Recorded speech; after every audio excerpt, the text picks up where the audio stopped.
네, 이어서 외신을 통해서 기업 이슈들 살펴보는 픽미업 시간입니다. 오늘도 매일경제신문의 추동훈 기자님 함께하겠습니다. 안녕하세요. 네, 안녕하세요. 네, 새해 첫날인 오늘 어떤 소식들이 이슈가 되고 있는지 함께 짚어볼 텐데요. 자, 첫 번째 소식부터 확인해 볼까요? 네, 23년도에는 전기차가 잘 되다가 막판에 좀 부진했다라는 뉴스가 있었는데요. 마지막 4분기의 실적들이 하나둘씩 공개되면서 이 전기차의 진검승부 승부가 본격화되는 것 같습니다. 네, 그럼 기사 먼저 체크를 해보도록 하겠습니다. 자, 뉴욕타임즈에 실린 기사인데요. 중국의 전기차 기업 비아디가 역대 최대 판매 실적을 기록했다는 소식입니다. 자, 중국의 전기차 산업 육성 의지가 통했던 걸까요? 중국의 전기차 기업 비아디가 이렇게 역대 최대 분기 매출을 기록을 했습니다. 자, 이제 관건은 테슬라의 실적을 과연 따라잡았을까인데요. 자, 그럼 비교해서 좀 짚어볼까요? 네, 23년도 4분기 실적이 발표가 됐습니다. 10월부터 12월까지 이 3개월 동안의 성적표라고 보시면 될 것 같고요.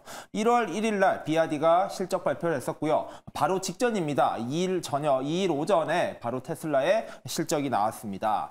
결과만 따지고 보면요. 결국엔 비아디가 승리했습니다. 자, 비아디는요. 4분기에 53만 대의 순수 전기차를 판매했다라는 실적 발표를 했습니다. 그리고요. 일론 머스크의 테슬라는 48만 4,507대를 인도했다라고 발표를 했습니다. 비아디의 분기별로요. 순수 전기차의 판매량이 이 테슬라를 이긴 것은 이번이 처음입니다. 그렇다 보니까 내년도에 이제 시작될 전기차 대전에서 이 중국 기업들의 약진이 결국에는 테슬라의 발목을 잡고 시작을 했다라고 분석을 해볼 수 있을 것 같고요. 자, 연간 판매량으로 비아디의 판매량 실적은 굉장히 좋습니다. 1년 동안 301만 대의 전기차를 판매함으로써 시장 최고의 실적을 냈다라고 분석이 되고 있습니다. 자, 보시면요. 전기차의 경우에는 약 160만 대 정도를 판매했고요. 하이브리드 차량은 140만 대를 판매했습니다. 이를 합칠 경우 301만 대 가량이 되는 것인데요. 자, 일론 머스크의 테슬라 같은 경우에는 1년간으로 기준으로 봤을 때 180만 대 전기차를 인도했다라고 발표를 했습니다. 자, 목표치가 180만 대였는데 정확하게 180만 대를 판매하면서 시장의 기대치, 목표치에는 달성했지만 이제는 비아디를 정말로 견제해야 되는 상황이 커지고 있는 상황입니다. 자, 비아디가 1년 동안 160만 대 전기차를 판매했었는데 24년도에는 연간 기준으로 테슬라를 뛰어넘는 전기차 세계 1위 판매 기업이 될 것이다 라는 전망에 힘이 실리고 있는 상황입니다. 자, 테슬라의 4분기 실적이요. 시장의 기대치에 거의 부합하게 나오긴 했지만 작년 초에 테슬라가 예측했던 거에 비해서는 다소 아쉽다라는 이야기가 나오고 있습니다. 자, 일론 머스크는 180만 대의 판매 목표를 제시하면서 이보다도 초과 달성, 약 200만 대까지도 팔 수 있을 것이다 라는 자신감을 보였었고요. 또한 전년 대비 2023년도에 판매량을 약 50% 개선하겠다라고 했었지만 실질적으로 늘어난 숫자는 37%가량 늘어난 것으로 확인됐습니다. 결국에는 24년도부터 테슬라와 테슬라의 독주가 이제는 정말로 제동이 걸릴 것인가가 시장에서 가장 큰 관심사라고 보면 될 것 같은데요. 지금 프리마켓에서도 테슬라의 주가 같은 경우에는 거의 보합세를 유지하고 있습니다. 사실 분기별로 실적을 내놓을 때마다 어닝 서프라이즈를 내면서 주가를 끌어올리는 것을 견인했던 실적 발표가 이번 결과만큼은 시장의 반응을 이끌어내지 못했다라는 점에서는 다소 실망감으로 반영되었다라고 정리를 해보면 될 것 같습니다. 네, 이렇게 어제 비아디의 실적이 발표되고 또 오늘 방금 전에 테슬라의 실적이 발표가 됐는데요. 자, 또 한편에서 이 중국의 2위 자동차 업체죠. 지리의 전망도 좋다고 하던데 어땠나요? 네, 맞습니다. 지리 같은 경우는 1일 날 실적 발표를 했었는데요. 여기에서 주목받고 있는 것은 판매량보다도 내년도 판매량을 더욱더 높여 잡았다라는 것입니다. 자, 지리 자동차는요. 23년도에 168만 대의 전기차를 판매했다라고 발표를 했습니다. 테슬라가 180만 대인 것을 감안하면 거의 눈앞에까지 다가왔다라고 해도 과언이 아닐 것 같은데요. 지리 같은 경우에는 24년도에 판매 목표량을 190만 대로 높여 잡았습니다. 즉 올해 테슬라 판매량보다 더 많은 판매량을 기록할 것이다 라고 이야기를 하고 있는 상황이고요. 테슬라 같은 경우에는 올해 판매량이 210만 대가량 예상이 됐었으나 최근에 실적 부진 등을 이유로 204만 대까지 낮춰 잡고 있는 전문기관들이 늘어나고 있습니다. 이 말인즉슨 지리 자동차조차 테슬라를 뛰어넘을 수도 있는 결과가 연출될 수 있다라는 뜻으로 해석이 되고요. 그럴 경우 지금까지 수년간 1위 자리를 지켜왔던 테슬라의 1위 자리가 결국에는 중국 자동차들에게 연이어서 빼앗길 수도 있다라는 우려가 커지고 있는 것입니다. 자, 전기차 시장에서의 중국차의 약진 계속해서 커지고 있는 상황. 과연 24년도에도 이런 분위기가 계속해서 이어질지 좀 관심을 가지고 지켜봐야 될 것 같습니다. 네, 이렇게 테슬라를 바짝 추격하고 있는 이 중국 기업들에 대한 이야기와 함께 또 오늘 방금 전 발표된 이 테슬라의 실적 내용까지 함께 짚어봤고요. 자, 그럼 이어서 두 번째 기사로 넘어가 보도록 하겠습니다. 자, 이번엔 어떤 소식일까요? 자, 이번엔 반도체 이야기를 해보겠습니다. 2023년도에 가장 주목받았던 미국의 대중국 규제, 바로 반도체와 전기차였습니다. 앞서 전기차에 대한 이야기를 해봤었고요. 이번엔 반도체 분야에서의 미국의 대중 규제가 계속 강화되고 있다는 보도가 나왔습니다. 네, 그럼 기사로 먼저 체크를 해보도록 하겠습니다. 미국이 이 네덜란드에 이 중국향 반도체 장비 공급을 막는 압력을 취했다라는 이런 기사가 발표가 됐는데요. 미국과 중국의 갈등이 또 한 번 이렇게 좀 우려가 되고 있는 상황입니다. 이 네덜란드 기업 ASML이 중국에 판매하려고 했던 반도체 장비가 이 미국의 압력으로 판매가 금지됐다는 소식이 전해졌는데요.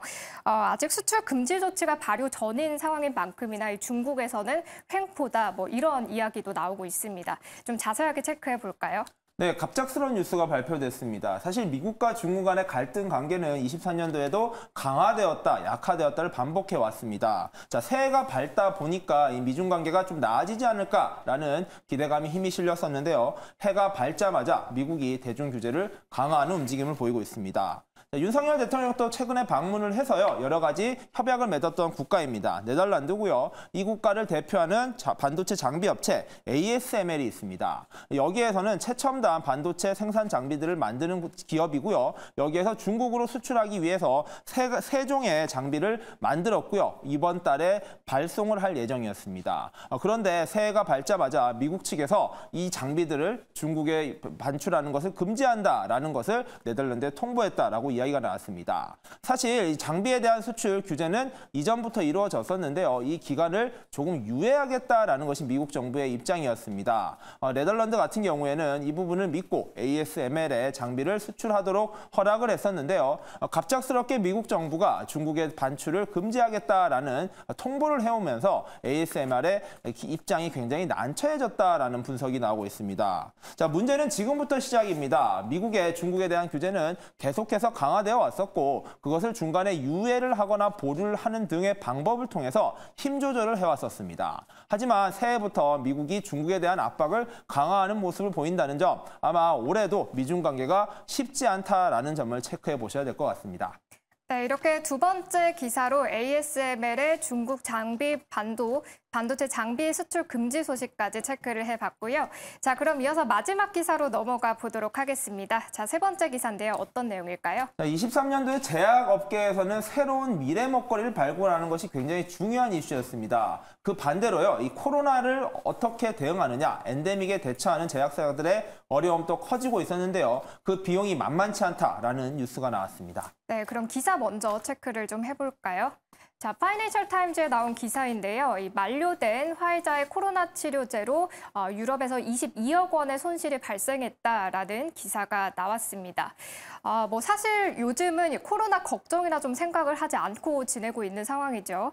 그만큼 이제는 코로나가 대유행 국면에서 좀 멀어진 만큼이나 이 치료제 수요도 감소했을 수밖에 없는데요. 자, 그런데 이렇게 유럽에서 손해가 막심하다는 기사가 나왔습니다. 좀 자세하게 체크해 볼까요? 네, 치매 치료나 다이어트 치료, 요즘에는 그런 것들이 제약업계의 화두입니다. 네. 그런 와중에 엔데믹을 맞아서 코로나 치료제나 백신과 관련된 비용은 문제가 계속 심각해지고 있는 상황이라고 봐야 될 것 같고요. 화이자 같은 경우는 대표적인 코로나 백신 생산 기업이었고요. 여기에선 치료제도 만들어서 보급에 나섰습니다. 하지만 이 보급에 문제가 생긴 것 같습니다. 많은 사람들이요, 치료제를 찾지 않았고요. 이로 인해서 유효기간이 만료된 비용이 엄청나게 늘어나고 있다라는 것이 것이 보도됐습니다. 화이자 같은 경우에는요, 22억 달러의 팍스로비드라는 치료제가 유럽에서 버려지고 있다라는 보도가 나왔습니다. 이것들은 결국엔 다 매몰 비용으로 잡힐 것이고요. 화이자 입장에서는 이 비용을 감수하기 위해서 추가적인 매출을 올리는 전략을 짜야 될 것 같습니다. 자, 코로나는 이제 거의 다 끝나가는 것 같지만 후폭풍은 약간 남아있는 것 같고요. 이를 잘 정비하고 신약 개발 등을 통해서 새로운 탈출구를 마련하는 것이 제약업계에서는 24년도 최대 화두가 될 것으로 전략 분석이 되고 있습니다. 자, 이렇게 오늘 마지막 기사로는 급감한 코로나 치료제가 이렇게 비용으로 현재 문제가 되고 있다는 소식 함께 살펴봤습니다. 자, 오늘 저희가 준비한 소식은 여기까지고요. 오늘도 매일경제신문의 추동훈 기자님 함께했습니다. 고맙습니다. 감사합니다.